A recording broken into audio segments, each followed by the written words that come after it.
The wine glasses chimed together, laughter burst forth, and music throbbed against the cabin's wooden walls, as if the place had been reserved for a joyous family gathering. But it wasn't. It belonged to me. Before we dive in, leave a comment letting us know where you're from and which city you're tuning in from. After you've watched the full video, share what you'd do in this scenario. Be truthful. Drop it in the comments below. We read every single one. Let's get started. My phone vibrated relentlessly with notifications. I was perched in a bustling airport terminal, waiting for my connecting flight, when my best friend Harper messaged, "You won't believe this. Check your email." I opened the videos she sent, and my jaw clenched. There they were, my parents, my sister Jenna, her arrogant fiancé, and even my cousin Logan, all dancing in the cabin I'd secretly purchased 2 months earlier. The very cabin they'd ridiculed me for even thinking about. In the first video, Jenna spun around, clutching a champagne bottle. "Finally, a place worth toasting to. Too bad it's not hers," she smirked, and the others erupted in laughter. My grip tightened on my phone, knuckles paling, my pulse racing. Not from shock, but from a familiar icy fury. They'd done this my whole life. Belittled me, dismissed me, used me when it suited them. Now they were prancing through the one thing I'd kept secret, the one place I thought was mine alone. My husband Ethan was on a brief business trip, just 2 hours from the lake. I forwarded the videos to him, my hands shaking but resolute. Within minutes, he called. His voice was steady, but I could sense the storm beneath. "Tell me this isn't happening." "It's happening," I whispered. "They broke in. They're acting like it's theirs." Silence. Then a single sentence that knotted my stomach. "I'm heading there now."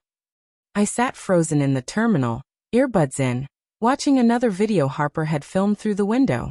My mother raised her glass and said, "At least one of us has the nerve to enjoy this place, unlike my daughter who squanders her life on foolish dreams." My vision blurred, but tears didn't fall. Not this time. Instead, a strange calm settled over me, because I knew what was coming when Ethan stepped through that cabin door. An hour later he did. Harper's camera captured it all. The music stopped abruptly.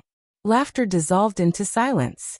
Ethan entered, tall and broad-shouldered, his jaw tight, holding up his phone with the videos still playing.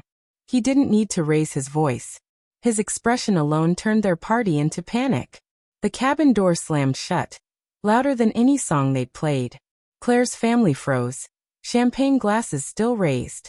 The fire in the stone hearth crackled, but no one moved. Ethan Lawson stepped forward, every inch of him radiating controlled rage. He didn't shout, his silence cut deeper than any words could. His phone glowed in his hand, the videos looping, Jenna twirling, Diane toasting, Richard slurring about his worthless daughter who'd never succeed. "Nice party," Ethan said, his voice low but slicing through the room. "Did my wife forget to send me an invite? Or did you all forget this house isn't yours?" Claire's mother, Diane, tried to laugh it off, her face paling.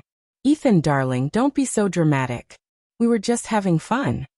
Ethan's tone turned glacial. "Fun?" Mocking Claire in her own home, drinking, celebrating like leeches in the one place she kept sacred. Jenna's champagne glass shook in her hand. She glanced at Marcus, who muttered, "Stay calm. He won't do anything." But Ethan's gaze locked onto him. "Marcus, right? You laugh the hardest.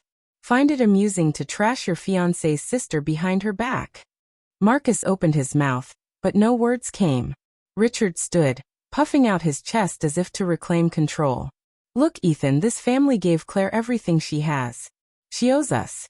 This cabin should have been shared, not hidden." Ethan stepped closer, his presence overshadowing Richard's bravado. "Shared? Claire worked tirelessly for years. Every penny for these walls, every nail in this wood came from her, not you. And you," he pointed at Diane. "Mock her dreams when she's sacrificed more than any of you ever have." Diane's face flushed red. "She's our daughter. We have a right." "No," Ethan snapped, his voice thundering for the first time. "You have no right. Not anymore. You've shamed her enough. You've taken her kindness as an open door to exploit her. But this," he gestured around the cabin, his voice quaking with restrained fury, "this stops tonight." The silence was heavy, suffocating. Some faces showed guilt, others defiance. Claire wasn't there in person, but through Harper's live video, she felt every word Ethan spoke, every truth he laid bare. Truths she'd buried deep for years. Jenna hissed, so what? She buys a cabin and thinks she's above us? She'll always be the same pathetic girl, desperate for approval. She can't change who she is. Ethan turned, his eyes searing into her. You're right. She can't change who she is, loyal, hardworking, stronger than any of you. But she can change who's in her life. After tonight, none of you will see her unless she decides. And if you step foot here again, the law will deal with you. Logan shifted, mumbling.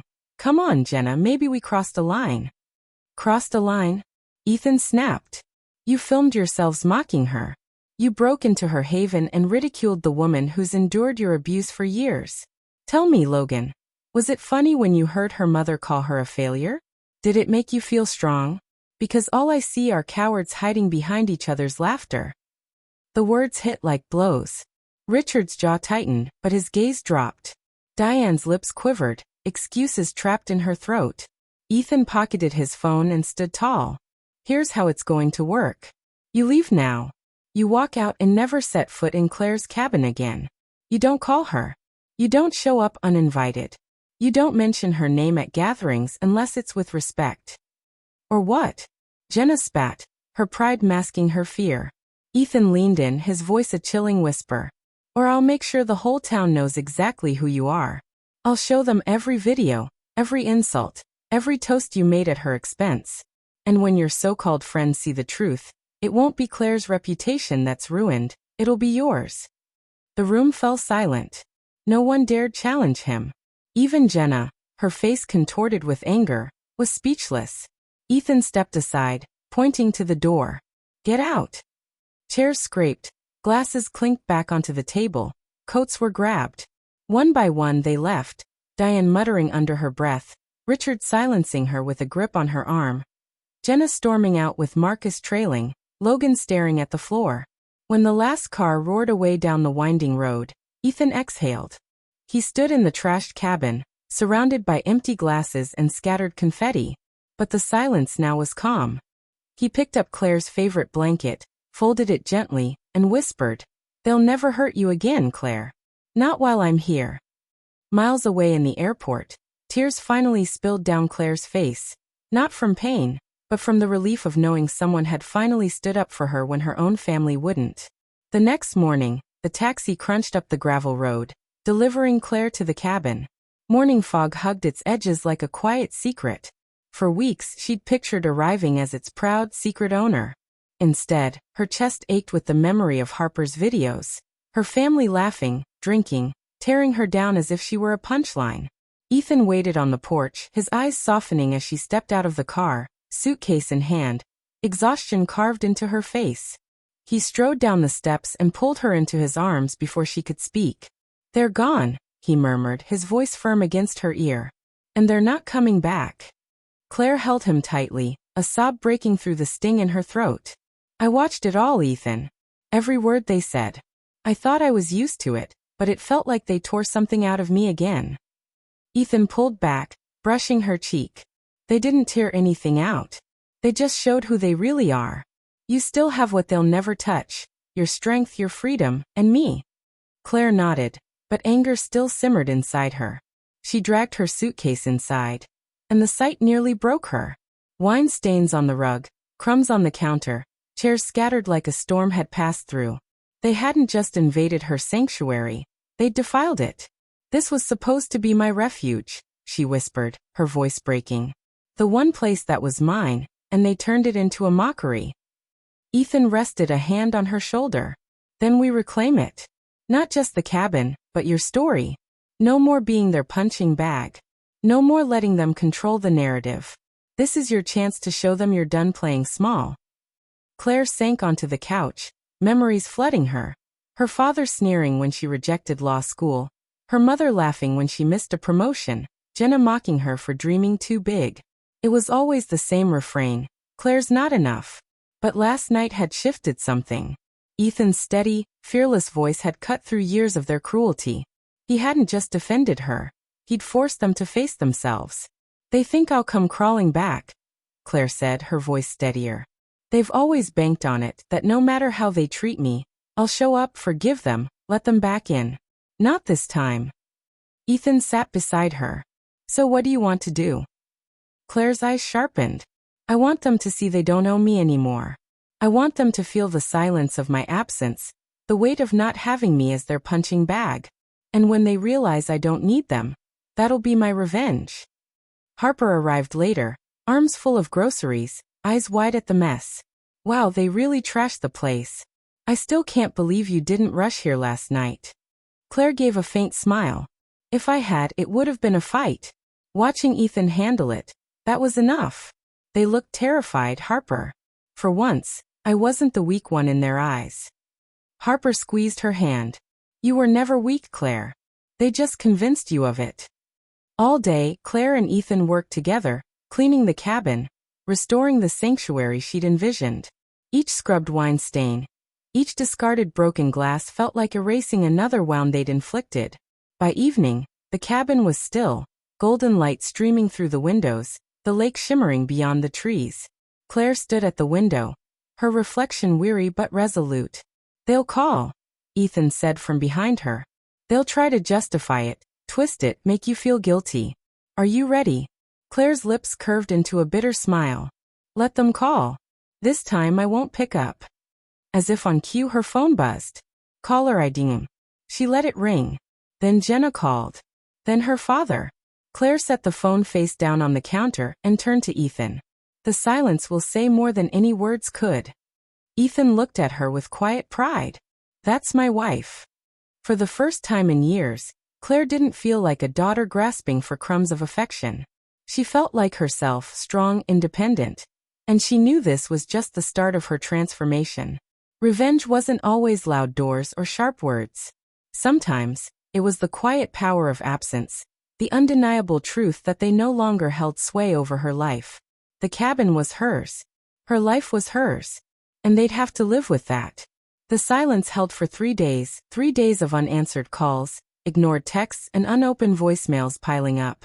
At first, it was easy to leave them untouched. But on the 4th morning, a knock shook the cabin door. Claire froze. Ethan rose, shoulders tense, and opened it. Her parents stood on the porch, faces pale, sleepless nights etched into their features. Jenna and Marcus lingered behind, whispering heatedly, their smiles fragile. Claire, Diane began softly. Can we come in? Claire stood in the center of the cabin, arms crossed, and shook her head. No. Say what you came to say right here. Richard cleared his throat, his usual bold confidence reduced to a shaky rasp. We messed up. Things got out of control. We didn't mean to disrespect you. Claire cut him off, her voice razor sharp. Didn't mean to? I watched you toast to my failures, Dad. I watched you, Mom, laugh about how useless I am. That wasn't a mistake. That was the truth you've carried for years. Jenna scoffed. Oh, come on, Claire. You're being dramatic. Families fight. We were just joking. Joking. Claire stepped closer, her eyes burning. You broke into my home. You made it a stage to humiliate me when I wasn't here to defend myself. That's not family, that's cruelty. Diane's voice broke. But we're still your blood. No, Claire said, firm and final. Blood doesn't cut it. Respect matters. Loyalty matters. And you've shown me I'll never get either from you. Ethan stood behind her, a silent pillar of strength, his hand lightly at her back, reminding her she wasn't alone. Marcus tried to interject, his voice oozing false charm. Look, we all got carried away. Maybe if you just... Claire's laugh sliced through him, cold and sharp. Carried away? You wanted my cabin. You wanted me erased because the idea of me having something of my own made you sick. Well, you don't get a place in my life anymore. Jenna's eyes flashed with venom. You'll regret this, Claire. You'll come crawling back. You always do. But Claire smiled calmly. Not anymore. I'm done begging to belong. You don't own me. You never did. The porch fell silent. The Lawson family stood there, shaken, expecting the old Claire who'd swallow insults to keep the peace. But she didn't waver. Diane's shoulders slumped. Richard muttered something inaudible, and one by one, they turned and left. The crunch of gravel under their tires was the sweetest sound Claire had ever heard. Inside, Ethan pulled her close. You didn't just stand up to them. You buried the version of you who thought you needed them. Claire leaned into him, the weight lifting. It wasn't about revenge anymore. It was about freedom. That evening, as the sun sank behind the lake, Claire sat on the porch swing with Ethan and Harper. The cabin, once stained by betrayal, now glowed with something stronger: peace. She realized the greatest triumph wasn't watching her family scatter in shame. It was knowing she'd built a life where their approval no longer mattered. For the first time, Claire Lawson felt untouchable.